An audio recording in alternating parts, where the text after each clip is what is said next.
বন্ধৰ দিনত মোৰ মানুহজনীয়ে ক'লে বোলে ক'ৰবাত ফুৰিবলৈ যাওঁ ব'লাচোন লৈ ব'লা। ময়ো মনে ভাবি নিয়া নাছিলোঁ যাম বুলি ভাবি পেলাই। তাৰপিছত তেওঁৰ লগৰী দুগৰাকীমানক লৈ এইদৰে ওলাই গুচি গ'লোঁ, পালোগৈ দীপৰ বিল। কি সুন্দৰ পৰিৱেশ চাওকচোন দীপৰ বিলৰ।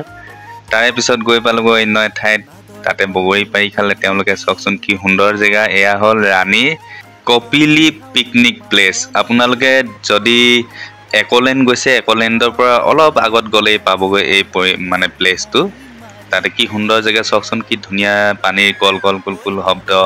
আৰু তাৰে মাজত মোৰ এয়া ব্লেক পিন্ধি থকা এয়া হ'ল মোৰ ৱাইফ, আৰু বেকগ্ৰাউণ্ডত তেওঁৰ লগৰীসকল। খুব ভাল লাগিল, দিনটো খুব ধুনীয়াকৈ এইদৰে পাৰ হ'ল। চাওকচোন এয়া চাওক কি ধুনীয়াকৈ পানী। তেতিয়াহ'লে আজিলৈ আহিছোঁ, সকলোকে বাই বাই। দিনটো কিদৰে পাৰ হ'ল দেখুৱালোঁ অলপ। শেষত আমি এইদৰে অলপ কিবা এটা খাই ঘৰলৈ গুচি আহিলোঁ। বাই।